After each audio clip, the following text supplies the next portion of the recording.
यो मला 6 वाजताच बोलला होता, आता 6:30 वाजले. रे शरम कर शरम. तुम्ही गाडीवर बसा की काही नाही, उशीर झाला. मित्रांनो, तर आपल्याला शिवमने आज चहा पाजलेला आहे. आता जस्ट चहा पिऊन झालेलं आहे आमचं. खेळायचं होतं पण काय, आमच्या भावाला चहा प्यावा वाटला. डॉगेश भाई, डॉगेश भाई.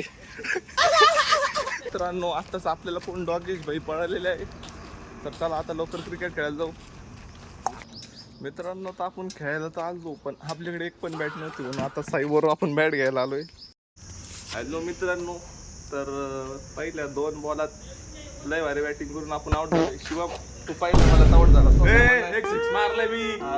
आमचा बॉलर भारी होता आणि सकाळी सकाळी बॉलर भारी नव्हता, हगला यो. पुढच्या मॅचला मित्रांनो कमबॅक होणार.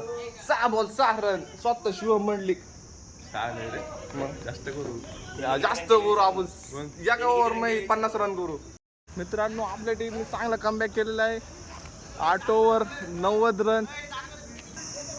मित्रांनो, या आमचा बॉलर बघा 4 मिनिटापासून ओव्हर टाकतोय. आज तशी त्याची ओव्हर संपली. मित्रांनो, या पद्धतीने आम्ही पहिली मॅच जिंकलो आहे. एवढी 1 साइड मॅच झाली. आता आम्ही परत आड्या फोडायला आलोय. मित्रांनो, मॅच नंबर 2 चालू झालेली आहे. ही 7:30 आमच्या टीम मध्ये अजून पण आहे. नाही, हे 7:30 हे काय थोडं बॉलिंग मिस्टेक मध्ये होते. अकॅडमी लावून काय यांचा फायदाच नाही. आतमधल्या गोष्टी सांगू नको. मित्रांनो, प्लेअर मध्ये थकल्या गेलेला आहे. थोडं वयाचा प्रॉब्लेम आहे त्याच्या. उसके घुटनों में जरा दर्द आहे. आता आमची मॅच संपलेली, आम्ही घरी चाललोय. शिवम, कसं वाटलं माहिती मॅच? एक नंबर. एक ओव्हर मध्ये 19 रन झाले नाही का? मोठ्या मोठ्या भाता कोचवरला आता